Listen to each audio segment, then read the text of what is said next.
Muito bem, amantes do cinema, sejam todos muito bem-vindos ao meu canal. Meu nome é Givago Ashkar e hoje eu quero estrear um quadro novo no meu canal chamado Videocast. Antigamente eu tinha um podcast chamado Opinando Cast, que eu participava junto com meu amigo Davi. A gente falava sobre vários filmes e estamos fazendo uma corrida contra o tempo para a gente poder falar de todos os filmes antes da estreia de Tenet, novo filme do Christopher Nolan. Sejam bem-vindos, Davi. E aí, Givagos, muito bom de novo aqui estar conversando com você, especialmente sobre o Christopher Nolan. Especialmente sobre Christopher Nolan, e hoje temos um layout totalmente diferente, que você pode ver agora na tela. Tem o Davi do lado esquerdo, eu do lado direito, informações sobre o filme logo abaixo, as redes sociais do Davi, Twitter e Instagram, e as minhas Facebook, Twitter e Instagram. O que a gente vai falar primeiro, Davi? Sobre Batman Begins. Um grande filme. Eu lembro que eu assisti no cinema esse filme quando eu tinha 15 anos. Você não assistiu, né? No cinema? Não, no cinema não. Eu só assisti em, sei lá, acho que em DVD mesmo. DVD. 2015 eu tinha 15. Você tinha quanto? 2015? 2015? 2005, perdão. 2005. Eu tinha ou 5 ou 6 anos, por aí. Já não era PG-12, né? O Nolan. PG-12. Bom, eu tenho minha colinha aqui, você tem a sua aí, certo? Você quer começar falando alguma coisa sobre o filme? Eu acho que, pensando assim, de maneira geral, acho que o Batman Begins, pensando tanto em dois aspectos, né? Tanto dentro dos filmes do Christopher Nolan, né? Que a gente gosta muito, e também dentro dessa história do cinema e tal. Acho que foi o filme que trouxe esses heróis dos quadrinhos de uma maneira muito realista, que eu acho, compreendo, que o cinema não tinha visto ainda dessa forma. Eu acho que, nesse sentido, chegando em 2005, foi um estouro exatamente por isso. O que a gente tinha antes do Batman Begins? O X-Men, né? X-Men até o terceiro, antes de 2005? Ou não? Eu não tenho certeza, mas tinha pelo menos já o X-Men 1 e 2. O X-Men 1 e 2. O que mais que tinha? O Homem-Aranha. Homem-Aranha, Do Tobey, né? Tobey Maguire. Isso. O que mais? Acho que... A gente tinha visto, assim, não tão popular, o Blade, né? o Blade. Verdade, o Blade. Eu acho que saiu um filme do Demolidor, da Electro. Demolidor. Teve o... Como chama aquele? Aquele do chifrudo. Esqueci o nome dele. Hellboy. Teve o primeiro Hellboy antes? Eu não tenho certeza, mas é naquele período. Aquele período, certo. Bom, e são ótimos filmes. Eu revi o X-Men 1 e 2 acho que foi ano passado. Eu gostei bastante. O Homem-Aranha, eu prefiro os primeiros Homens-Aranhas do que os novos, apesar de gostar muito do Andrew Garfield e mais ou menos do Tom Holland. Eu não sou muito fã. Mas Batman Begins, assim, eu lembro perfeitamente quando eu fui ao cinema, quando a primeira vez que ele falou eu sou o Batman, né? I am Batman. Cara, eu não sei se era porque eu era adolescente e tal, a gente se impressiona fácil, mas me impressionou. Me impressionou muito, assim, a trilha, a fotografia mais escura, né? E acredito que a fotografia do Batman Begins, ela lembra bastante a fotografia dos filmes do Zack Snyder, se você for ver. Sim, Lembra um pouco. É verdade. Lembra um pouco. Ela é muito diferente da fotografia do Cavaleiro das Trevas, por exemplo. Você falou agora dessa cena específica, I am Batman, né? Sim. Ele Nossa, cara, eu fiquei... Christian Bale me arrepiou fora, no cinema, né? Me arrepiou. Essa cena em específico, na minha memória, eu posso estar... Né, na minha memória é exatamente... Você citou aí o Zack Snyder, né? Que ele usa muita sépia, essa coisa meio amarelada. Meio amarelada. É muito estourado, né? E nessa cena em específico, ela é muito amarelada. E assim, eu lembro que traz a sensação de, vamos dizer assim, de tensão mesmo, a partir dessa noção do amarelo.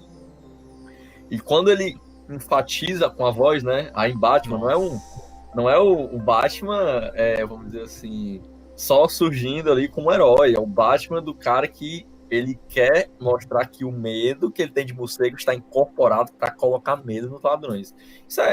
A gente pode até pensar, alguma pessoa pode associar, cara, mas eu vi isso lá no Demolidor, na série da Netflix, mas pois é, o Nolan lá no Begins já, ó. Nossa, já tinha colocado isso há muito tempo. E, bom, vou começar aqui lendo a colinha, que é a busca pelo diretor perfeito. Tá escrito aqui assim, ó. Vários diretores estiveram ligados ao novo filme do Batman em diferentes estágios do projeto. Inicialmente, o filme seria dirigido por Joel Schumacher, que é o diretor que fez aqueles 2 filmes de gosto duvidoso, né, que é o Batman e Robin e o Batman Eternamente. Descansa em paz, né, o diretor. Mas, cara, dá pra assistir. Tipo, dá pra assistir. Se você for levar por um lado de diversão, entretenimento, não é aquele... É porque a gente já tá acostumado com o Nolan, né? Com aquela coisa séria e tudo. E o povo tava acostumado com o Batman do Tim Burton, que era também uma coisa um pouco mais séria, mais sombria, né?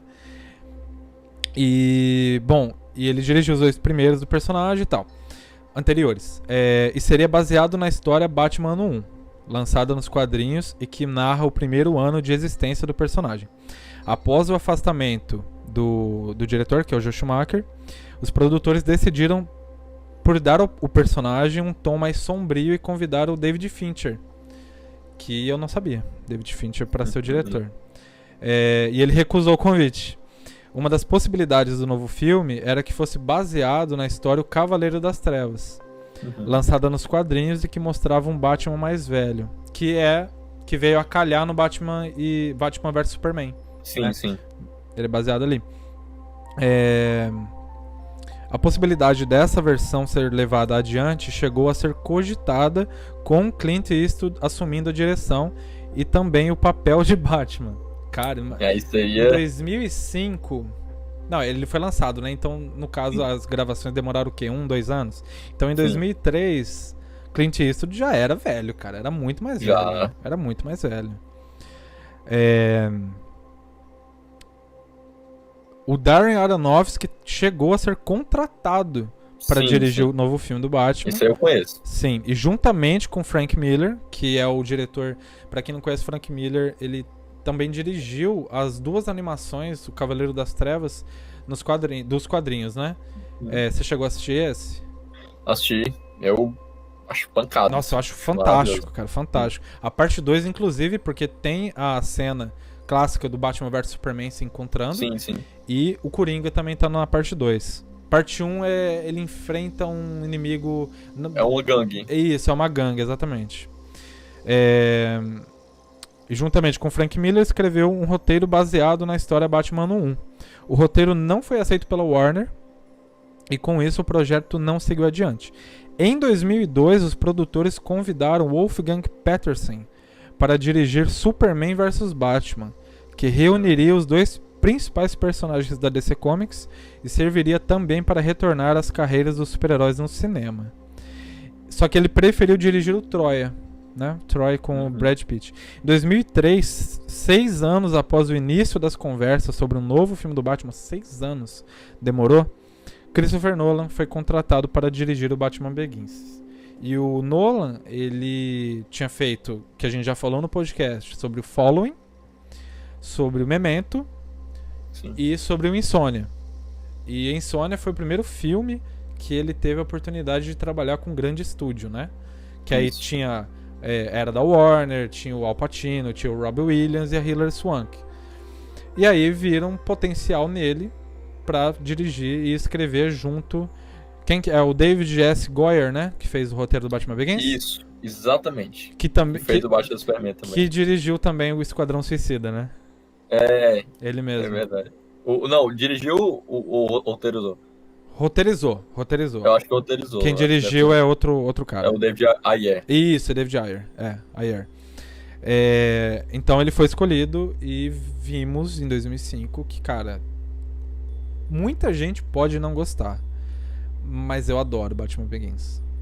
E eu lembro que quando você reviu o filme, eu acho que é o que você mais gosta, né? Cara, eu fiquei um pouco na dúvida depois que eu revi o Rises, que por sinal o pessoal menos gosta, mas eu tenho um. Na minha memória, foi exatamente isso que você disse. Assim, tipo, pode ser realmente que eu acho que é a que eu mais gosto, fico um pouco na dúvida ainda. Mas eu assisti o filme, eu acho que você lembra. Comentei com você antes de devagar assistir, Comentou. né, pra preparar pra a gente gravar esse vídeo aqui. E a grande coisa foi que o filme ficou na minha mente. Aquele final, aquela. Sabe, o filme ficou muito na minha mente. E por quê? Porque é um filme que mistura muito bem, de uma maneira que eu não lembrava que era tão boa assim. Sim. Vamos dizer assim, esses aspectos que provavelmente fizeram o estúdio ia procurar todos os diretores que você citou, que é o que? Trazer o aspecto do Batman, esse quadrinho, para uma maneira mais realista. Então, o caso eu acho mais que foi, vamos dizer assim, que não aceitaram o roteiro do Aronofsky, pelo menos o que eu lembro, Sim. que ele queria tornar o Batman um cara. Tipo assim, a roupa não seria uma roupa, sabe, bonitona, que a gente dá pra ver aí no nosso vídeo aqui, né? Certo. Era uma roupa, tipo. Lembra do Homem-Aranha 1? Quando ele ia. A primeira roupa que ele usa no filme do Homem-Aranha 1, quando ele usa uma máscara vermelha, aí ele Isso, fala, sim. né, ele vai lutar num ringue e tal. Pronto, seria tipo aquilo, só que preto, tá entendendo? Imagina, o Batman, sabe, pegando roupa, assim, tipo, de casa, De sabe? casa, é. Essa é uma coisa meio. Não Imagina, combina muito. seria uma loucura, entendeu? Tipo, o Aronofsky é um diretor muito autoral, então ele faria o filme assim da maneira dele. É por isso que rejeitaram ele. Então, esse aspecto realista que o estúdio estava procurando. E eu acho que o que mais me deixou marcado na minha mente É o aspecto não realista. essa mistura. Essa É a mistura, tá mistura, entendendo? sim. A mistura como o Nolan conseguiu, assim como todos os filmes dele. Eu acho que ele conseguiu fazer uma mistura de Tim Burton com Joel Schumacher. Acho que seria um. É uma coisa que eu até queria comentar, assim, que é o quê? É como, por exemplo, o Tim Burton, ele realmente tinha a roupa, tinha Gotham, muito. Parece quadrinhos mesmo. Você assiste o filme, opa, saiu dos quadrinhos. O Christopher Nolan já pensa assim: vou fazer uma cidade que seja realmente, sabe, como se fosse possível ela existir de fato. Então ele vai pra Chicago, acho que grava em Chicago, se não me engano. Sim. Então Gotham não é mais uma cidade gótica como do Tim Burton, né? E como teria imaginário gótica, né? Naquele sentido mais europeu, coisa parecida. Seria algo realmente americano e que você olhasse, cara, esse filme aqui tá se passando numa cidade que existe. Por quê? Porque é essa imersão, sabe, no realismo. O século XXI. Você citou aí o X-Men 1, o 2, Homem-Aranha, todos eram filmes que, embora tratados com realismo, no sentido, por exemplo, dos X-Men usarem roupa preta, couro, né, coisa bem mais cultural do século XXI, eles ainda assim, eles tinham esse aspecto não realista muito forte, né? É diferente do Batman, o personagem não tem poderes. Então você pega um personagem. quadrinhos, né, que você tinha esse aspecto contra o crime, mas o personagem não tem poderes, mas ele é um herói, e você tem as roupas dele. Não sei se você quer falar um pouco especificamente sobre a roupa dele. A roupa dele, assim, eu tinha 15 anos, eu ainda não entendia muito bem cinema. Tipo, gostava de ir no cinema, assistir um filme legal e tal, voltar pra casa. Mas não tinha aquela coisa de falar da trilha, de falar da fotografia, de falar da costume design, que é o figurino, de falar sobre direção, roteiro, nada, sabe? Eu me impressionei, gostei, tipo, só. Hoje em dia, voltando, lembrando, que eu revi também ultimamente, esse ano, gosto muito da roupa. E a roupa do primeiro pro segundo, ela fica mais diferente. A segunda, ela fica um pouco mais militarizada, né? A primeira já é uma capa... Eu acredito que o do primeiro filme é o que eu mais gosto. A roupa. Eu pessoalmente também amo essa roupa. Assim, eu tenho um amor por essa roupa, porque ela é ao mesmo tempo muito realista, mas muito quadrinhos. Você citou aí a questão da roupa pro segundo, né? O Cavaleiro das Trevas, Sim. que eu prefiro, né, comentar ela contextualizando aí no próximo vídeo. Claro, que a gente com fizer. certeza, com certeza. Já fazendo o jabá aí. Mas, cara, eu acho massa como... qual é o aspecto mais que eu chamaria de quadrinesco no Batman Begins? Como ele detalha a criação da roupa. os apetrechos, a pintura da roupa. Tipo, você pode dizer, não, mas é algo clichê de filme de herói. Cara, então, pode até ser uma coisa clichê, mas o como você torna aquilo realista é o que torna esse filme tão incrível. Porque ele vai pintando a roupa, é palpável demais, sabe? Isso se torna incrível por E isso. é um tipo de roupa que você poderia comprar. Tipo, Isso. porque ela não chegou a ser cafona. Ela não é cafona. E isso quando eu falei cafona agora, eu lembrei que há algo nesse filme que você falou que é cafona. Eu lembro, mas eu não lembro direito o que. Eu gostaria que você falasse pra mim. Então, vou aqui na minha pautinha, essa coisa do cafona, eu lembro de algumas cenas, certo? Algumas cenas do filme. Eu vou citar 3, por exemplo. Eu acho que a primeira cena que eu vejo assim que é cafona, mas é impressionante ao mesmo tempo, é quando ele... Que é o pôster, eu acho. O pôster do filme é ele caindo, sabe? Tipo, com as asas abertas. As asas abertas, sim. Isso, e os morcegos girando ao redor dele. Girando ao Cara, redor. imagina um filme policial, tipo, o filme é muito realista em que sentido? De você ver a cidade, os polícias e tal, tipo, não tem uma coisa super sobrenatural, mas essa cena... Ela foge.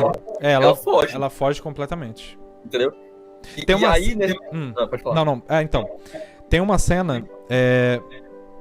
que é aquela cena que ele vai atrás do Crane, né? Que é o espantalho. Só que ele não tá como espantalho ainda. E, tipo, eles estão procurando, né? Tá todo mundo olhando. Tipo, ele tá aqui, o Batman, né? E aí tem uma hora que ele pega o cara e praticamente voa, cara. E não tem isso no segundo e no terceiro filme. Tipo, é uma realidade fantástica ali, né? Sim. É como se realmente tivesse uma corda ali que tá levando o cara. E aí é isso que eu acho que torna incrível, porque quando você estabelece algo realista e você acontece esses picos, aí você tem 2 públicos aí, né? O público vai dizer, cara, mas, poxa, isso aí tá errado, né? Não faz sentido. Não faz sentido, exatamente. Mas, pelo menos na minha experiência com o filme, se torna mais incrível ele conseguir fazer aquilo. Por quê? Porque isso tem muito a ver com a moral do filme. Né? Com a moral, em que sentido? Eu acho que o Nolan, você vai percebendo nos filmes como ele tem uma ideia central, de quer te convencer de uma ideia. Convencer não no sentido ruim, mas no sentido de você refletir, né? Nesse filme, eu acho que você mesmo já comentou uma vez comigo, eu perguntei pra você o que é que você mais gosta desse filme, né? Você comentou algo sobre a questão né, eu acho que paternidade, acho que sobre a questão do medo, né? Se quiser comentar mais um pouquinho, acho que tem muito a ver com por que eu considero essa cafonice, até a cena do fogo, por exemplo, tem uma hora que quando o vilão chega na casa e tá queimando a casa dele, tipo, ele tá lá conversando com o ator o Liam Neeson, né, que é o Liam Neeson. Ra's al Ghul. E tem a casa dele tá pegando fogo, e você vê a cena, tipo, pensa só, a casa pegando fogo, eles conversando. É uma cena nesse nível aí, de que a gente comentou, sobre o cara voando, sabe, do cara, nessa coisa meio até natural. É uma coisa assim, tipo assim, ele vê, na hora que ele tá lá naquela festa, que tá todo mundo, ele não tá nem aí pra ninguém.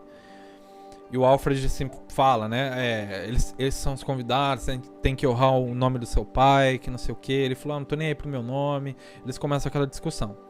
Aí a mulher chama ele e fala, eu gostaria de te apresentar alguém. Como que era o nome? Ra's al Ghul. E aí ele vira e mostra um cara parecidíssimo com o Ken Watanabe, né? Que treinou ele e tudo. E ele fala, não, esse não é o Ra's al Ghul, não sei o que, eu vi ele morrer e tal. E aí o Liam Neeson aparece. E a hora que os caras começam a botar fogo, que ele manda todo mundo embora, logo depois já que ele manda todo mundo embora, os convidados. E o Liam Neeson começa a mandar os capangas botar fogo na mansão. E eles, tipo, ao mesmo tempo, ali naquela cena que você acabou de falar, parece que ele não tá nem aí pra casa. Ele não tá nem aí pra aquele material. Tipo, ele tava aí pro que ele queria fazer, aquele senso de defender a cidade. E ele só dá a reviravolta nesse sentimento dele na hora que ele desmaia, com o negócio caindo em cima dele. O Alfred consegue acordar ele. E quando eles estão no elevador descendo, e o fogo já explodindo lá em cima, que ele percebe o que ele fez. Tipo, ele acorda, ele cai em si. Ele fala, o que eu fiz, Alfred? Sabe? E o Alfred fala, aí lembra daquela coisa, por que nós caímos, né?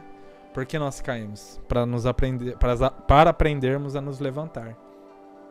E Então pra mim esse filme é um ensinamento sobre o medo, né? Sobre, tipo, paternidade, sim. Mesmo que seja pai biológico, ou você considera alguém o seu pai, sabe? Alguma coisa assim. Um mentor, digamos assim. Porque o Alfred foi um mentor dele. Querendo ou não, o Ra's al Ghul foi um mentor dele, né? Ele aprendeu tudo aquilo com quem? Com o Ra's al Ghul. E, cara, eu acho muito foda. Até arrepia de lembrar dessa cena. É isso que eu acho, essa cafonice que eu falo, pra mim ela exalta isso, tá entendendo? Porque se existe um filme realista e você constantemente, você pode até acusar que o filme tem muitas frases feitas, clichês, mas aí é exatamente, olha esse detalhe, você fica, não, essa cena do Batman voando e tal, não faz sentido, mas é exatamente essa unidade do filme, entendeu? Dessa cafonice, né, que você pode, não é pejorativo, mas nesse sentido eu uso como positivo, é o que exalta essa moral que você trouxe sobre a questão do medo, sobre a questão da paternidade, sobre você cair e se levantar, porque essa frase, ela engrandece exatamente porque o filme, quando usa essas cafonices, ela permite que haja esse espaço, sabe, para crescer nisso. Então, eu acho maravilhoso como o filme, ele tem esse aspecto muito realista, que seria algo, vamos dizer, pessimista até, né? O filme tem essa coisa do Ra's al Ghul dizer pra ele que não, você tem que destruir a cidade, não tem esperança, né? Então, como você trazer esse aspecto esperançoso dentro dessa base completamente realista, entendeu? Então, eu acho que você pode até chamar, cara, mas é um clichê. E é exatamente quando você menos percebe que o clichê, ele na verdade não é a forma como se resolve as coisas, mas sim como você conta essa resolução, tá entendendo? É uma coisa a se refletir. Nossa, muito bom. Isso que você disse da cafonice ser uma unidade no filme, quando eu lembro de Batman Begins, cara, eu acho que ele consegue se separar completamente dos outros dois. De assim, Batman Begins é único. É único. Pra muita gente, eu já vi muita gente dizer que Batman Begins é o favorito da trilogia. Eu acho não tem Coringa, não tem Bane, não tem toda aquela como que se diz? Megalomania que o Christopher Nolan colocou no terceiro, digamos, e no segundo tem um pouco, mas o segundo é mais épico, digamos. E Batman Begins, apesar de ter essas cenas fantásticas que beiram a cafonice, como você disse, é tido como o filme mais simples, digamos. É engraçado isso, né? Cara, eu acho engraçado, porque assim, é um filme, se você for categorizar assim, né? É a jornada do herói, certo? Sim. Só que nesse estilo Nolan, tá entendendo? É um filme. Cara, é um filme tão. Você falou a questão simples, né? Cara, é um filme que você. A primeira metade do filme é basicamente o cara escalando a montanha pra treinar, tá entendendo? Lindo, maravilhoso. Fotografia azul, assim, incrível. Como todo mundo tá vendo na tela, eu coloquei que ele foi indicado ao Oscar de 2006 por melhor fotografia. É impressionante. E aí, é um filme tão simples e tão, sabe, o Nolan tem essa coisa do bem bonitinho, né, meio didático até, mas é isso que parece libertador no filme. É um filme que, a primeira metade é essa coisa do cara ir atrás de treinar e tal, pra ser o Batman, e na segunda metade é essa transformação concreta no I am Batman, né? I am Batman, É um filme muito dividido. Se você for metade do filme, eu garanto pra você, vai assistir o filme, metade do filme é uma coisa, na segunda metade é outra completamente diferente. Exatamente. Você não imagina, tipo assim, quando eu revi ele muitos anos atrás, você pensa, cara, se parte de você não gosta daquela introdução, tem que escalar montanha, treinar num lugar super que ninguém conhece, super remoto o lugar, e, tipo aquele treino, o Christian Bale super forte e tal, treinou muito pra fazer o filme. Sim. não, se a pessoa tá ali e não gosta dessa narrativa, e ela fala, cansei, vai lá e desliga, cara, ela tá perdendo a segunda parte que é simplesmente fenomenal, velho. Fenomenal. E assim, eu acho que eu acho legal assim, porque a primeira parte, tu citou essa primeira parte, a pessoa desliga, né? Tipo, ela basicamente viu o realismo, né? Do Ela Nolan, viu, assim. ela viu um filme de ação normal, digamos assim. E aí, quando você vai pra segunda parte, você pega esse realismo que ele trouxe e essa moral que ele já trouxe também, né? Que Sim. é essa coisa do som, da visão dele passado e tal. A segunda parte, ela junta tudo isso. E aí você pega essa cafunice, né? Que a gente falou, questão que beira o cafunice e tal, que é essa questão da como a moral ela se exalta, e ao mesmo tempo, essa coisa mais prática, essa coisa realista do Nolan, você vê no carro, cara. No carro do Cena do telhado, tá entendendo? Essa obsessão dele, olha como faz sentido demais no filme. Essa obsessão pelo o efeito prático, né? De fazer um carro mesmo, parecer que tá em cima de um telhado. E você pega essa cena e você compara com o Batman voando, assim, tipo, lá perto do final do filme, quando ele já salvou. Ali já é perto do filme, Isso. Cara, você olha, peraí, o cara tem uma obsessão pelo prático e ao mesmo tempo tem uma cena que parece o cara, um anjo preto voando. Isso, pra mim, isso é incrível. Pra mim, isso é incrível, porque essa obsessão parece de dois mundos que, na verdade, no final se tornam um, entendeu? Nossa. Olha, dá vontade de assistir de novo. Eu acho que eu vou acabar aqui de gravar isso aqui, eu vou assistir de novo, porque é muito bom, velho. É muito bom. Eu gostaria de te perguntar uma coisa, antes de eu falar do elenco. Público não sabe, né? Que pra você, assim, pelo menos o meu público, né? Meus amigos que acompanham meus vídeos, eles não sabem que pra você o melhor filme do Nolan é o Memento, certo? Sim. Você consegue ver alguma coisa, algum elemento em Batman Begins que o Nolan trouxe de Memento? Fora esse aspecto, quando eu digo realista, é no sentido de você sentir a coisa palpável, de pessoas humanas numa cidade e tal, essa coisa bem, sabe, o realismo no sentido de, né, tipo, fazer uma pintura de uma pessoa, entendeu? Tipo, isso é realismo. E esse é o primeiro ponto. O segundo ponto, eu acho que é a questão policial, né? Não deixa de ser um filme com esse aspecto policial. O Batman Begins é o quê? Um filme... O gênero principal é o quê? Drama? Suspense? Thriller? Thriller? Isso tem no Memento, né? Acho que todo esse aspecto que citou tem no Memento. Eu acho que o terceiro ponto que eu diria, eu acho que é essa moral da memória, sabe? Acho que tem tudo a ver. O Memento, ele tinha muito essa coisa do cara recordar. Enfim, eu não vou explicar o filme, né? Lógico, sim. Não, mas você pode falar o que você quiser. Não, é porque assim, essa coisa temporal do cara ir pra memória, mas no tempo ele tá indo pra frente, e essa conexão. É um filme, sim, que o Nolan explica numa lousa, tá entendendo? Um filme nesse sentido. Então, o Begins, ele tem essa coisa da memória. Ele tem a ver com Ra's al Ghul, tem a ver com Alfred. Tanto que quando o Alfred vai falando pra ele tem a questão do sonho. Aí, de novo, a pessoa fala... o sonho lá, aquela cena que ele sonha, ele sempre tá lembrando da juventude, né? Do pai. Sim. São pontos bons. E o Batman Begins começou também a parceria do Hans Zimmer com o Christopher Nolan, né? O Nolan começou a parceria com o Hans Zimmer. E a partir daí que começou a fazer filmes muito mais grandiosos do que o próprio Memento, né? E muito mais do que o próprio Insônia. O Insônia, não lembro se é o mesmo compositor, mas o Memento é o David Julian, né? Isso. David Julian. E o que falar da trilha sonora de Hans Zimmer para esse filme? Que trouxe que convidou, né? Chamou também o James Newton Howard. Muito bom. Cara, vou aproveitar que tu falou do James Newton Howard, eu acho que por sinal, um compositor muito subestimado, eu acho. Muito. Cara, compositor de Sexto Sentido.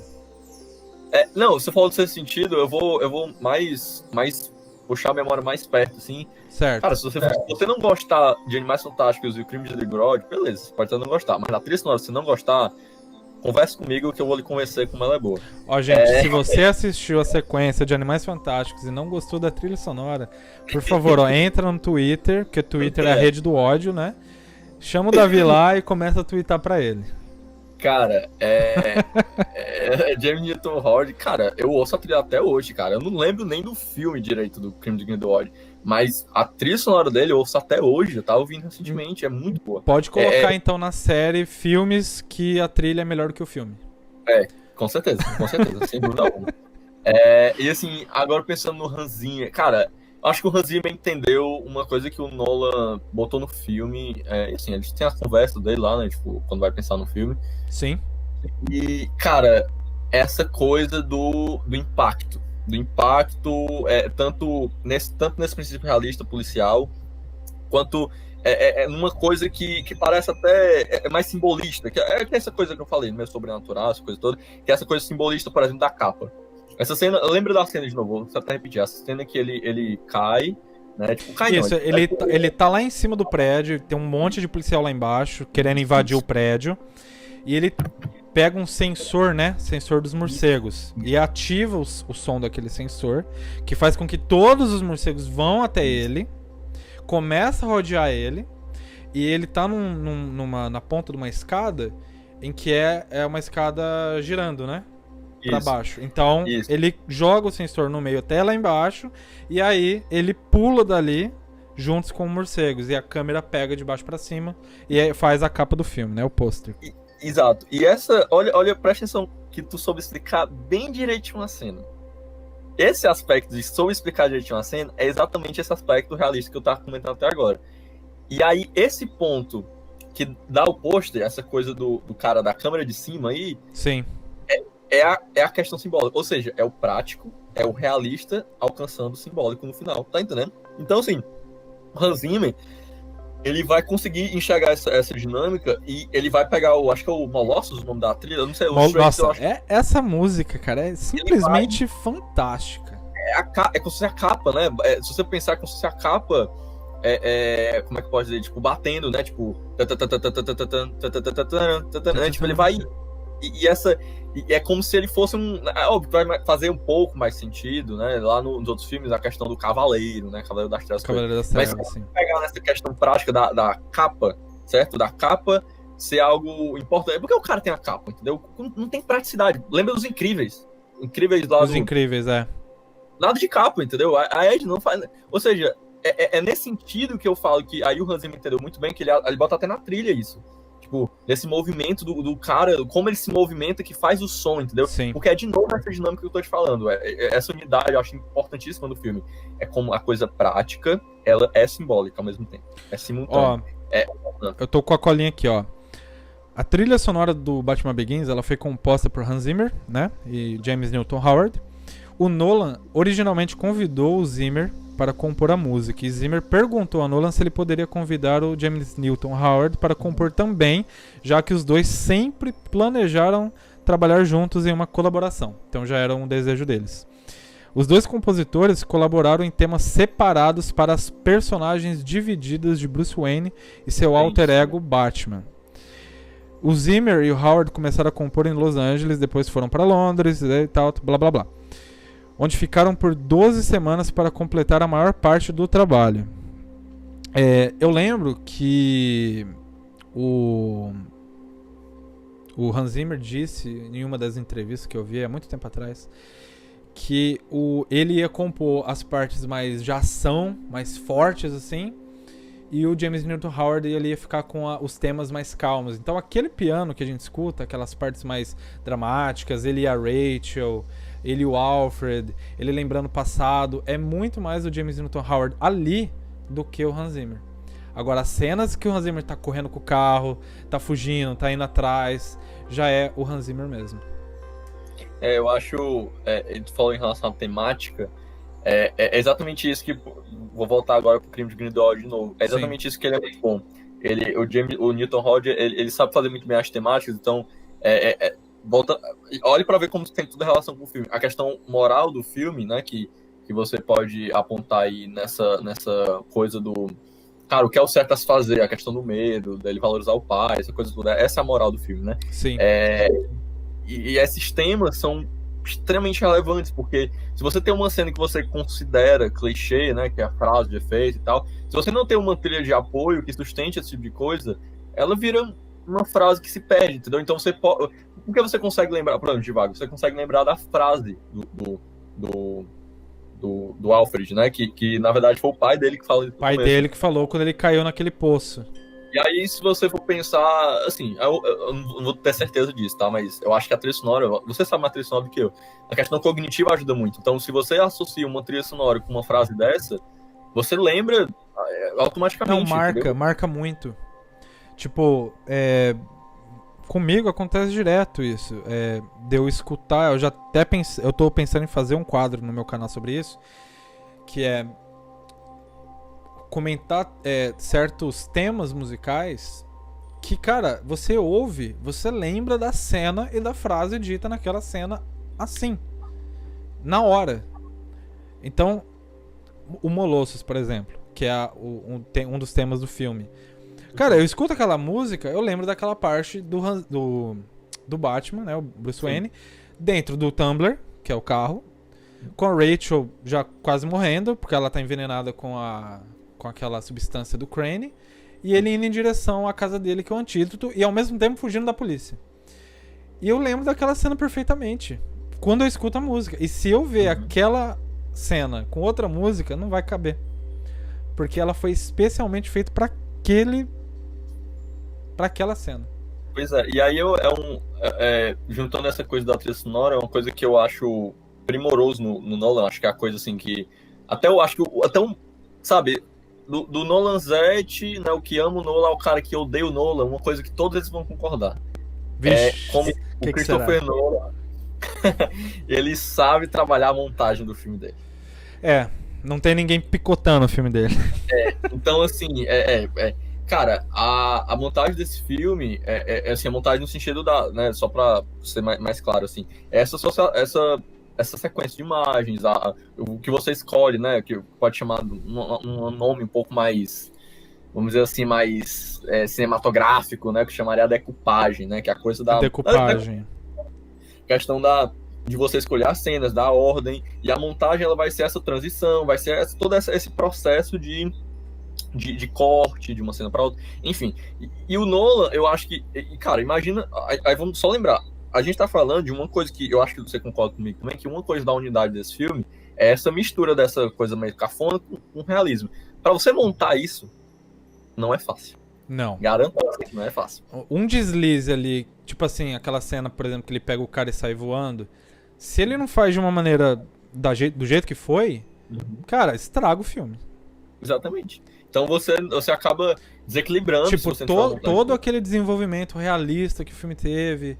E aí, tipo, uma tomada que seja realista demais, que seja fantástica demais. Por exemplo, se ele pega o cara e realmente sai voando pelo cenário todo, imagina. Tipo, ele pega o cara e some na escuridão. Você pensa, uou, o que aconteceu aqui?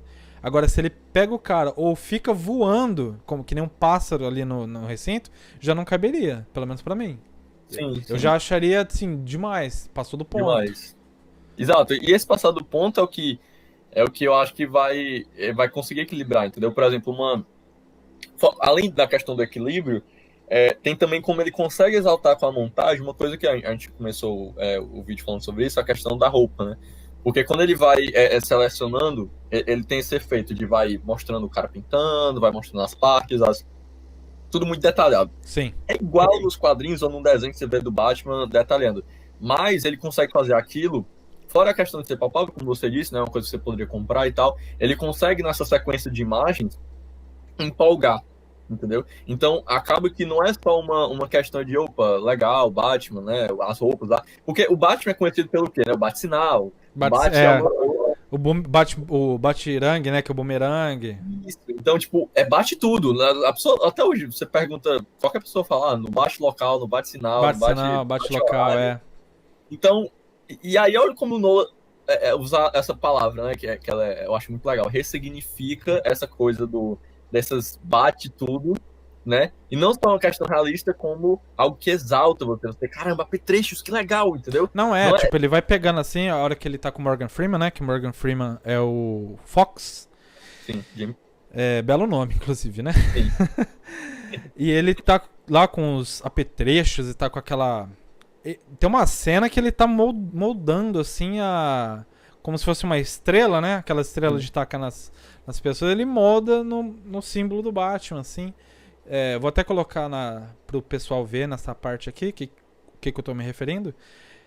E você pensa, cara, que da hora, imagina ter um negócio desse na mão de verdade. Tipo, você fica com vontade de ter as coisas dele. Não é uma... Opa, desculpa. Não é uma coisa que digamos, impossível de ter no nosso mundo. Não, são coisas que realmente dá pra ter. Por exemplo... Um cinto de utilidades, né? É um cinto de utilidade. O carro dele, por exemplo, se fosse há 20, 30 anos atrás, todo mundo falaria, nossa, só exército teria um carro desse. Sim. Hoje em dia, o Elon Musk apresentou um carro lá, o Cybertruck, que dá pra moldar no Tumblr do Batman. Exato. Aquele carro, simplesmente. Então o Nolan trouxe coisas que são palpáveis no nosso mundo. A estrela, aquela arminha que ele usa pra atirar lá em cima e subir, né? A propulsão ali eu já não sei. Mas muita coisa ali dá pra ter no nosso mundo. Então, é o que você disse, quando a gente assiste todo aquele corte, né? Aquela montagem dele pintando a roupa, produzindo os itens, né, do cinto de utilidades. Você vai vendo, e a música junto, pra dar aquele crescendo e aumentando a nossa ansiedade pra ver ele vestido como Batman.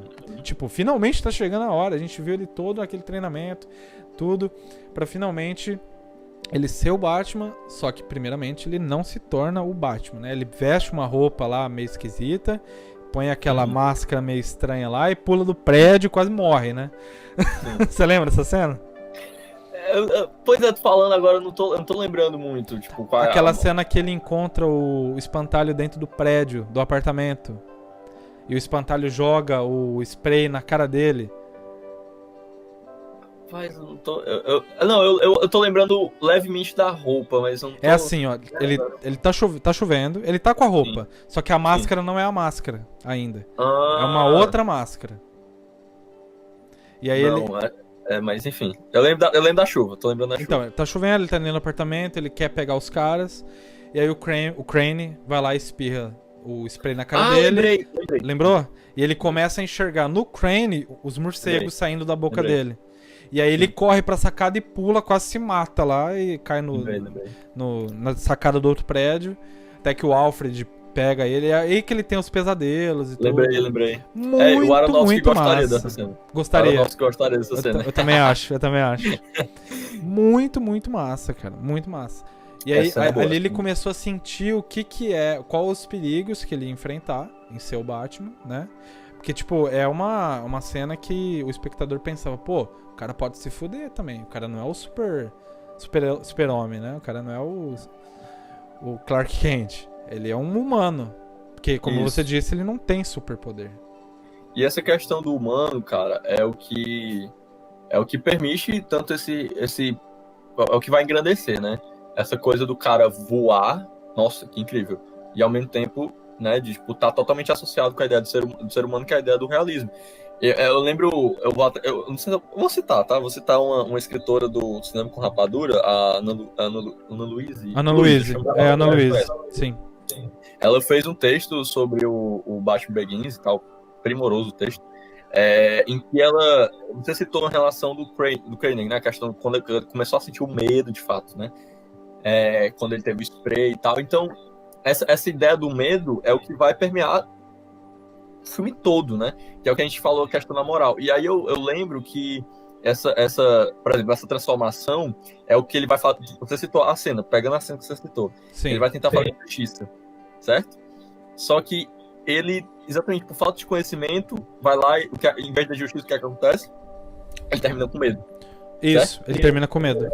E, cara, no texto da Luísa, ela cita com esses dois temas, eu não sei se é realmente esses dois temas, mas com a trilha também, certo? Sim. Como todo o filme ele vai permear por esses temas. É uma organização. Eu ia comentar isso agora. O medo tá presente no filme inteiro, em todos os elementos. Na fotografia, que é mais escura, uma coisa que, né, muita gente tem medo do escuro. O medo de perder os pais, lógico, já começa por aí, é a base do filme. Ele tem o medo... O próprio vilão do filme demonstra medo nas pessoas, né? Que é o poder dele. É o poder dele. Na trilha, cara, teve uma vez que eu fui dormir ouvindo a trilha desse filme. Eu tive pesadelo. Não sei se a trilha teve algo a ver, mas ela tem umas partes no meio da trilha, assim, que parece um filme de terror, cara. Tipo, sim. Ouve a trilha, pega pra você ouvir depois. Não é a Molossos, não é as mais calminhas. Tem partes ali na trilha que parece um filme de terror. E eu lembro de ter tido pesadelo ouvindo essa trilha. Então, na trilha também, ela invoca o medo nas pessoas. E o medo do Bruce Wayne de ficar sozinho, perder o Alfred. Depois o medo dele na hora que eu já citei, que tipo, o que ele fez? Ele trouxe o caos pra Gotham, né? Se ele não tivesse ido lá treinar, talvez Ra's al Ghul nem apareceria em Gotham. E o medo é um dos maiores temas do filme. O que você acha, assim, do... Cara, eu tava... assim, essa questão do medo, o que eu... deixa eu só completar. Outra coisa muito massa que envolve o medo é o medo real e o medo imaginário. Isso, o medo imaginário. Porque tem o medo real dele, o pai dele, Alfred, Rachel, etc. Proteger a cidade. E tem o medo imaginário, que é o que o Kramer joga nas pessoas, fazem elas imaginarem coisas. E, cara, aquela cena que ele tá no meio da cidade e ele... o Ra's al Ghul, na verdade, mandou esse spray pra cidade inteira, né? E, cara, todo mundo olhando no céu e o Batman voando, já é uma outra cena bem fantástica, mas assim, se ele tem uma capa que dá pra ele realmente, né, planar, beleza, é plausível, não é nada demais. E as pessoas veem ele e enxergam, tipo, parece um fantasma, né? Tem uma hora que corta ali que os dois olhos dele estão super fantasmagóricos. Aquela cena eu acho demais, eu sempre gosto de ver aquela cena quando passa. Pois é, e essa, vamos dizer, essa concretização de algo palpável em algo realmente imaginário. A questão do terror muitas vezes é isso, né? A questão do você pode tratar tanto de uma maneira explicitamente sobrenatural, quanto exatamente pegar os seus medos mais realísticos e tornar algo extrapolante. E eu, assim, um tema que eu queria, a gente falou sobre a questão, baseado no que você disse, a questão do medo e tal. Eu volto para a palavra moral, certo? A moral que eu penso no filme nessa conclusão de justiça, dele ser o cara que a Rachel fala, cara, você não é mais Bruce Wayne, entendeu? Bruce Wayne, na verdade, é a sua outra face, na verdade, você mesmo é o Batman, você incorporou essa justiça, né, a partir do medo. E aí eu lembro de uma cena, basicamente essa moral, né, sobre essa coisa da justiça, essa coisa do medo e tal, e eu lembro de uma cena que o Ra's al Ghul conversa com o Bruce, acho que quando a casa está queimando, não tenho certeza absoluta, que ele cita Abraão e Ló. Não sei se você lembra dessa cena. Eu não sei exatamente qual foi a cena, mas aí ele cita essa Abraão e Ló, e Abraão e Ló é exatamente essa coisa do, tipo, a relação é que, tipo, o Ló estava em Sodoma e Gomorra, lá na cidade de Sodoma e Gomorra, coisa assim. Eu só não lembro qual é a cidade especificamente, eu acho que era Sodoma. E aí Deus fala para Abraão, na Bíblia, né, tipo, sobre como você, tipo assim, eu vou queimar aquela cidade, entendeu? Verdade. Queimar, porque o Ra's al Ghul faltou queimar Gota, coisa toda, e aí ele faz associação, porque Abraão, ele fala para Ló, quer dizer, fala para Deus, tipo, será que não tem nenhum justo naquela cidade, né? Se tiver quer dizer, se tiver 5, aí Deus, não, beleza, eu salvo. Se tiver 4, eu salvo. Se tiver 3, eu salvo. 2, se tiver 1, tá, eu salvo. Se tiver 1, eu salvo, né? E aí é exatamente essa moral do Bruce. É exatamente essa moral. É essa conversa que Abraão tem com Deus e tal, e aí Deus vai mandar os anjos pra tentar salvar Ló, e enfim, toda aquela história, eu acho que muito conhecida, né? De Ló, vai saindo pra família, aí tem a mulher de Ló que olha pra trás e vira uma Sim. pedra. Né? Pois é. E essa história, o Rosalgu usa, né, como justificativa, sendo que, olha que interessante, ele usa como justificativa para queimar a cidade, sendo que no próprio texto bíblico, na verdade, é justificativo para não queimar. Pra não queimar. É porque existe um justo. Uma ótima analogia. Pois é, e Deus na Bíblia, ele só vai queimar a cidade depois que Ló vai embora. Ou seja, depois que a justiça de um justo só sair da cidade, que aí ela pode ser queimada. Ou seja, toda a moral dele de salvar Gotham, é porque ele, cara, dá pra eu tenho fé nessa cidade, entendeu? Que pode melhorar. Eu posso melhorar essa cidade. E é por isso que esse ato cara, é um ato, né? O cara vê a cidade... É nobre. Você vê o começo do filme, é uma porcaria, entendeu? Tipo, a polícia super corrupta, e aí ele acredita num policial, né? Que é o do Gary Oldman, o comissário Gordon. Comissário Gordon. Então, assim, o medo, né? O medo ele vai transformando ele para que ele, na verdade, tenha mais fé na justiça naquela cidade. Então, assim, e toda essa moral do filme, cara, se não tem a ver com essa dinâmica do realismo com o sobrenatural, eu também não sei. Para mim, tem tudo a ver. Porque é exatamente se você consegue acreditar que o cara pode voar, você pode acreditar que a cidade pode ser justa, entendeu? Não é, você pensa, porque a gente divide muito essa questão do imaginário, né? Que tipo, é como se não tivesse nenhum efeito na realidade. Sim. Sendo que é exatamente esse filme que mostra. Nossa, que analogia, cara. Eu nunca tinha parado pra pensar dessa forma, não. Nossa. E realmente, ele não é o único, né? Justo, sim, porque a gente vê o filme da perspectiva dele, né, do sim, que ele enxerga, é o que o Nolan nos mostra, mas quem que também é justo ali? O Alfred, o Fox, que é o bem dele, o Fox, que ajuda ele, o Gordon, a própria Rachel. É o próprio Rachel, exato. E a Rachel, cara, aquela cena que ela salva o menininho, né? Lembra do menininho? Sim. Tipo, já torna ela uma pessoa justa. Mas, levando pro lado... Antes de falar do Crane, o Batman, falando do elenco aqui agora, vários atores eles foram cotados pro papel, e quem que tava? Guy Pearce, que trabalhou com o Nolan no Memento, sim, o Ashton Kutcher, David Boreanaz, que eu não faço ideia quem seja, John Cusack, Jake Gyllenhaal. Jake Gyllenhaal seria muito legal como Batman. Talvez hoje, não na época. Na época era muito novo. Que mais? Kurt Russell. Cara, Kurt Russell tava velho já. Sim. Cillian Murphy, que virou Crane. Olha só. Sim.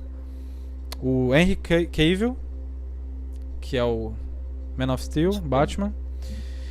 E acabou sendo o Christian Bale, que eu acho que foi a melhor escolha, cara. Eu gosto muito do Christian Bale. Eu acho que chamaram ele por ele ter feito no ano 2000 o Psicopata Americano. Sim. E o Psicopata Americano, ele faz um personagem da alta sociedade, rico... Não, milionário, na verdade. Todo... é quase um Bruce Wayne ali, o Psicopata Americano. É quase. Ele só não é porque ele é do mal ali, né? Os pensamentos dele são, por um lado, não da justiça. Mas é quase um Bruce Wayne.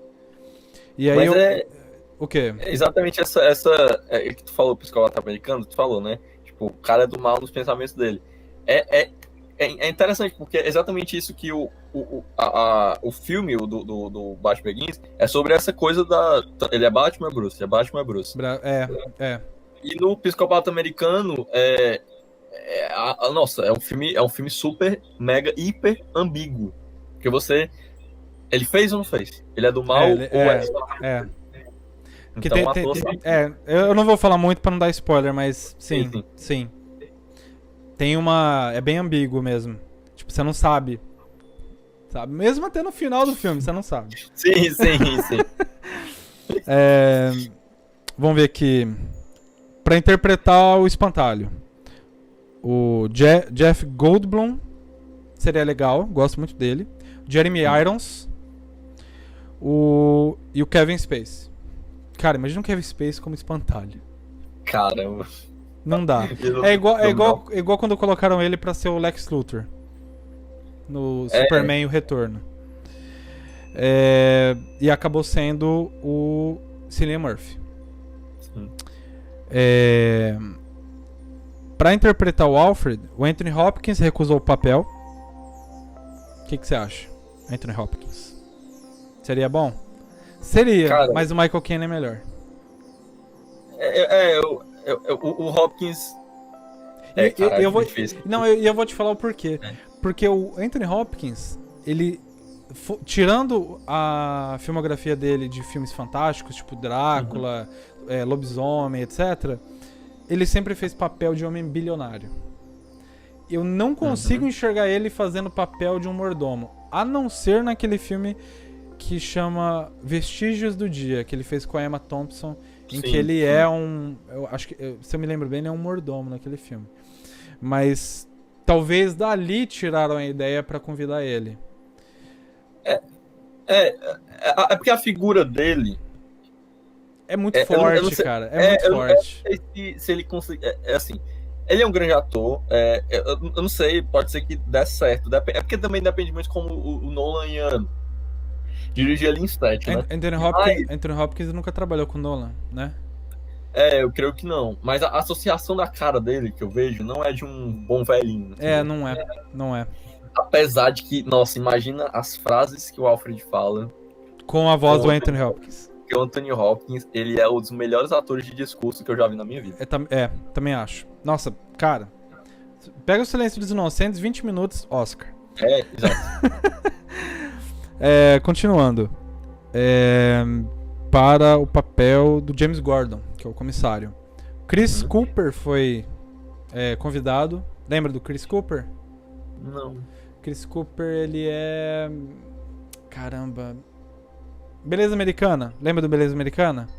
Lembro. É o militar, o pai do menino. Ah, sei, tá. Chris Cooper, é ele. Ele recusou o convite e acabou sendo o Gary Oldman, que puta merda, cara. Dispensa comentários. Gary Oldman é um dos melhores atores, pra mim, de Hollywood. Cara, eu acho que foi um dos filmes... O Gary Oldman tem aquele que as pessoas chamam de over, né? Tem alguns momentos que ele de over. Mas nesse filme eu acho que não tem nenhum, né? Tipo, eu não lembro dele. Tipo, não no sentido ruim, tá? Tipo, tem até um vídeo... Não, muita gente fala, o cara não grita no filme. O cara não se... Né? Mas tipo, quando ele grita também é ótimo. Você vai ver lá o profissional, cara, tipo... Não, o profissional... Everyone! Sim, é uma outra coisa. Fez esse... Cara, ele fez o Drácula, velho. Sim, exato. Puta que pariu. Drácula pra mim não existe outro Drácula melhor que esse. Ele tá muito, muito, muito bom. E eu entendo, porque, cara, o pessoal vê o Drácula, vê o profissional, vê o Hannibal, que ele faz aquele cara todo deformado. E aí ele vê o comissário Gordon meio na maciota, meio na dele, de boa. Fala, porra, velho. Né? Cadê? Vai dar muito certo, cara. Ele é o. Mas deu certinho. Mas deu certinho. Ele incorpora muito. Porque é um ator, né? Então, tipo, ele incorpora muito o policial justo. Porque o comissário Gordon.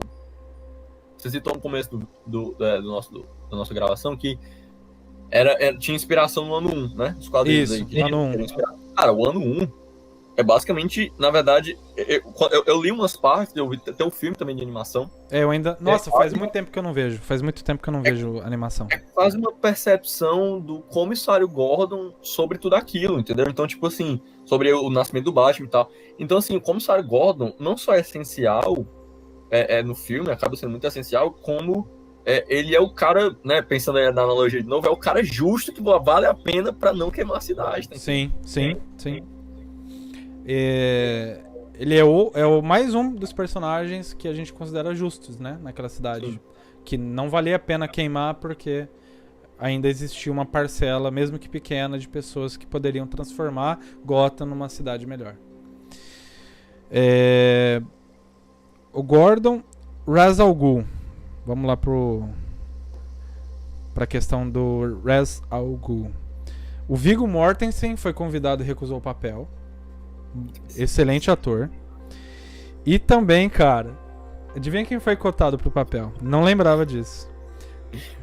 Daniel Day-Lewis. Caramba, doido. Nossa. Eu não consigo ver o Daniel Day-Lewis num filme de super-herói. Desculpa. Cara. Não consigo. Ó, talvez seja... Ó, ele fez O Último dos Moicanos. Ele fez papéis assim que exigiam luta, né? Essas coisas assim. Sim. E o Ra's al Ghul é o personagem que treinou o Bruce Wayne, né? Dá pra ver, mas ao mesmo tempo eu acho que... Cara, se pegar o Daniel Day-Lewis, ele ia se incorporar tanto que ele ia roubar a cena, velho. Ele ia ser o Coringa do Batman Begins. Exato, essa é a questão. Muitos desses atores que tu citou aí, muitos atores roubariam muito a cena. Roubariam muito a cena. Então, cara, o Daniel Day-Lewis, como Ra's al Ghul, realmente eu não consigo imaginar, mas como esse cara consegue fazer qualquer coisa se ele se esforçar? Então, assim, ia ser, como tu disse, ia roubar a cena. Nossa, ele rouba muito a cena. Não, pera, eu vou deixar tu... Mas é só, antes de falar nisso, né, porque tu vai falar ainda, mas só tu pontuou em relação à cena de ação, né? Sim. Porque é uma coisa que a gente falou sobre montagem, só reiterando essa parte. É um filme que, por exemplo, para tornar tudo muito prático e realista, a montagem do filme acaba sendo algo muito, tipo... Beleza, deve ter dublê, com certeza, mas não é uma cena super estilizada de ação. É muito na base da montagem. O cara dá um murro, bateu, pô. Sim. Não tem muito efeito especial ali. É muito prático. Isso eu acho isso muito legal, porque serve como parâmetro. E aí acabou sendo o Liam Neeson. E que Liam Neeson também é outro ator fantástico. Cara, e combinou certinho. Sim. Que é o paizão. É o paizão. Né? Ele faz um papel de segundo pai, né? Pai adotivo do Bruce Wayne ali. Que é o Alfred, né? Mas é um terceiro pai, então, digamos assim. O Lucius Fox, que não tinha muito segredo. O Lawrence Fishburne recusou o convite e acabou sendo... Ele, na verdade, ele esteve cotado, mas acabou sendo o Morgan Freeman. E pra interpretar a Rachel, a Natalie Portman esteve cotada pra fazer. Nossa. E foi numa época boa, né? Ela tava com grandes filmes ali. 2005. Eu acho que em 2005 ela tinha... Acho que o papel que o pessoal talvez lembrasse mais dela, pelo menos que eu lembro, assim, é o episódio 3 de Star Wars. Star Wars, verdade. Mas eu acho que no episódio 3, embora ela tivesse muita participação e tal, ela nunca foi, tipo... Assim, o pessoal sempre valorizou muito ela, sabe? Tipo, mesmo que algumas pessoas... tanto que o episódio 3, apesar do pessoal não gostar muito dos produtos de Star Wars, é o episódio que o pessoal mais gosta, assim. Tem gente que até gosta como o melhor filme de Star Wars e tal. Então, tipo, em geral, ela tava em alta. Ela tava em alta, sim. Falando aqui das parcerias que eu tinha comentado que é o primeiro filme que o Christopher Nolan e o Hans Zimmer trabalharam juntos. Até então, né? Até o lançamento do Batman Begins, foi o primeiro de 4 filmes que o Nolan e o Michael Caine trabalharam juntos. Tipo, Batman Begins, Grande Truque, depois em 2006, Cavaleiro das Trevas, o Inception, ele tá também, Cavaleiro das Trevas Ressurge, Interestelar, só não tá no Dunkirk, né? Não tá não. Não tá. Apesar do Dunkirk então ter muito ator. São 6 filmes e agora o Tenet que vai estrear, não sabemos, né, se vai estrear esse ano ainda, mas vai ser o 7º filme do Nolan com Michael Caine. E tem o Hans Zimmer, né? Que o Hans Zimmer trabalhou quase todos. O Tenet vai ser o primeiro, desde Batman Begins, que eles não trabalham juntos. E das premiações do Batman Begins, ele foi indicado ao Oscar, como todo mundo tá vendo na imagem. Melhor fotografia. E também foi indicado pro BAFTA. Melhor fotografia, melhor som, melhores efeitos especiais. Olha só, não tem tanto efeito especial, mesmo assim. Tem um efeito especial que é aquela cena do Crane vendo ele monstruosamente. Aquela cena, quando eu vi, eu tinha 15 anos, velho. Falei, nossa que louco, que cena massa, cara. Eu saí do filme querendo ver de novo. E eu vi 5 vezes no cinema. É impressionante que o Batman, a trilogia, eu vi 5 vezes cada um. Foram 5 vezes cada um. Caramba. Que quando acaba o filme, e o Nolan acabou de um jeito assim extremamente foda. Tipo, que eu acho que o Gordon tá falando com o Batman, né? Tem umas gangues novas na área, que não sei o quê. E ele fala, ele deixou um cartão de visitas. Tipo, aí mostra a carta. Puta merda. Mano. Termina o filme. Imagina a gente que a gente assistiu em 2005. Uhum. Falou, cara, e quando que vai vir esse filme? Porque assim, eu imaginava que a sequência, na minha cabeça, eu queria ver o Pinguim. Eu imaginava. E aí quando veio o Coringa, eu falei, caralho, velho, Coringa vai estar no segundo filme. E a gente teve que esperar 3 anos. Né? Foi só em 2008 que lançou o Cavaleiro das Trevas. E foi assim, que final. Muitos falam do final do 2, mas o Batman Begins tem um final muito foda, que é o gatilho pro segundo filme. Sim. Já o 2 não tem gatilho pro terceiro filme. Agora, o primeiro tem. E aí você sabe que tem né? Sim. Um segundo filme foda ali pra vir. E realmente, né? O cara botou um gatilho e veio o melhor filme... Pra mim, o melhor filme de super-heróis de todos os tempos. Mas então, você quer acrescentar mais alguma coisa do filme? Eu acho que você citou a questão desse final, né? Tipo, você até associou com o Pinguim.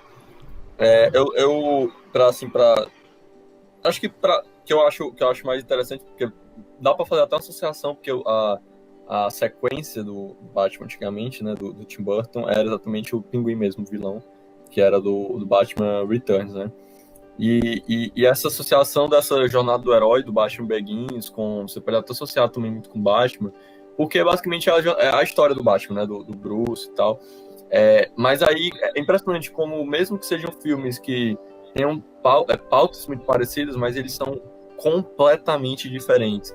E eu acho que a graça que sustenta o Batman Begins é como, ao mesmo tempo que sejam muito diferentes esses filmes, né, do Tim Burton tem um aspecto mais estranho, mais, vamos dizer assim, mais esquisitinho, porque parece até uma fantasia mesmo, essa graça que sustenta muito o filme do Begins, o Batman Begins, embora tenha todo o realismo do Nolan, acho que para finalizar assim, eu diria que é como algumas pessoas diriam, como o diretor chato, entre aspas, certo? Muitas aspas, chato nessa coisa do realismo e tal, da primeira parte do filme, que algumas pessoas talvez diriam, né? Ele admite essa, vamos dizer, essa fantasia no filme temporalmente em sentido de passo a passo, cena a cena, escolhendo uma certa fantasia, esse imaginário real, assim, concreto, que vai, sabe, que filme é esse?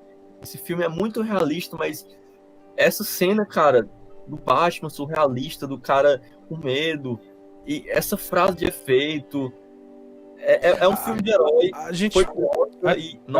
A gente pensa, né, tipo, muita gente elogia a trilogia do Nolan porque, trouxe um jeito bem realista, né?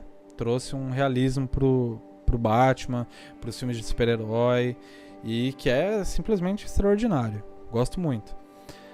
Só que a gente imagina pra aquela pessoa que gosta de um pouquinho de fantasia. Batman Begins com certeza vai ser o filme favorito dela nessas cenas. A pessoa deve ter vibrado no cinema quando viu. Falou, cara, é um filme... Às vezes, pra gente, a gente fala, porra, que filmaço, trouxe mais realismo. Mas às vezes pra pessoa que gosta de uma coisa mais fantasia, pra ela tava um porre ver aquele começo, aquele treinamento todo. Que nem você disse que o Nolan é um pouco didático, ele é muito didático, né? Nos próximos filmes que a gente vai falar, ele é bastante didático. Mas aí a pessoa vê e fala, pô, coisa chata, não sei o quê. Aí quando vê a fantasia, já vibra. Fala, caralho, que massa. Rasante. Nossa, né? O rasante, ele voando com os morcegos. E aquela cena... te juro, até hoje, quando eu revi, tempos atrás, pra gente poder gravar esse vídeo, esse cast, a hora que o Crane vê ele... Tem que falar de novo. Quando ele vê ele daquele jeito, a boca escorrendo... Eu queria tanto que tivesse, sei lá, uns 2 ou 3 minutos a mais daquilo. Sim. Queria, com a voz cara. grossa e o... Cara, eu queria. Como eu queria mais daquilo. Te juro. Sei lá. Porque foi muito pouquinho. Foi muito pouquinho. Eu acho que ele teve medo. Acho que ele teve medo de estragar. Olha aí. Baduntz.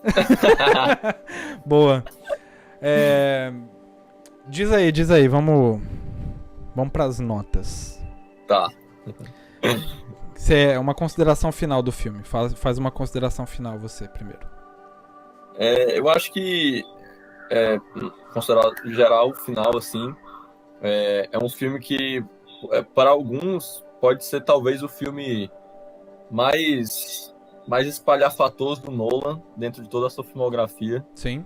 Espalhafatoso não só no sentido de, vamos dizer assim, no sentido de, cara, ele usou tudo que ele podia aqui, mas exatamente é o filme que a fantasia concretiza o realismo que ele aborda.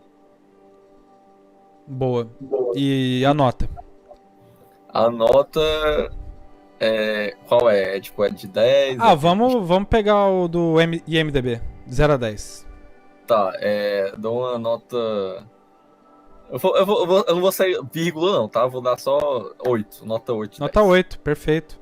Na minha escala, que eu tenho uma escala, né? Eu já te mostrei a minha escala de notas.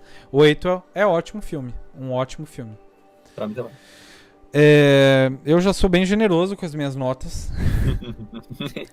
Porque eu tenho a escala que de 8 é ótimo, 9 é imperdível e 10 são os filmes que entram na minha lista dos filmes favoritos, que eu gostaria de rever muitas e muitas, muitas vezes e que gostaria de ter na minha estante da minha coleção. Então, pra mim, é nota 10. Não consigo dar menos que isso, porque é um baita filme. Não tem nada que não me agrade no filme, na verdade. Eu acho que é um filme, como eu te disse antes, é um filme sobre o medo e o fato de eu ter, talvez, assistido o filme quando eu era mais novo, pode... E até hoje eu gostar do filme, tem essa conexão de eu não ter nada no filme que eu não goste. Né? Gostei muito na época, continuo gostando hoje, então pra mim é nota 10. Se tivesse alguma coisa, falar, cara, eu gostei na época, mas hoje em dia espalhafatoso demais. Mas não é. Tá na medida. Eu mudaria a palavra. Eu vou mudar a palavra, eu vou me corrigir. Não diria espalhafatoso, é um dos filmes mais revigorantes do Christopher Nolan. Revigorantes. Ele tem nesse filme uma ousadia que nos outros ele não teve. Concordo plenamente. Dou 10. Minha nota é 10 pra esse filme, Batman Begins, filmaço. Tem na Netflix, né, Davi? Olha, eu não tenho certeza. Eu acho que tinha entrado, não sei se saiu já, mas tinha entrado 1 ou 2 meses atrás. Recomendei pra algumas pessoas, então recomendo pra vocês. Tem na Netflix o 1 e tem o 3. Incrível que a Netflix colocou o Batman Begins e o Ressurge, mas não colocou o segundo filme. Mas, eu vou dar uma polêmica aqui, tá? Pra mim, ela botou os melhores filmes. Velho do céu, o pessoal vai te perseguir nas redes sociais. No próximo, a gente vai tentar trazer alguém a mais pra falar conosco, porque falar do Cavaleiro das Trevas segundo vai ser legal, porque eu amo. Pra mim é um dos melhores filmes de super-heróis de todos os tempos. E o Davi já acha em ordem de preferência. Ordem de preferência é o terceiro, né, da trilogia. Mas aí vai ficar pro próximo episódio. Davi, cara, foi um prazer. Ficou muito legal. Vamos continuar agora que a gente tem todo o cenário montado aqui. A gente passou do podcast, que era só áudio, pro vídeo. E vamos que vamos. O próximo filme vai ser Grande Truque. Grande Truque, que eu sou apaixonado e o Davi não gosta.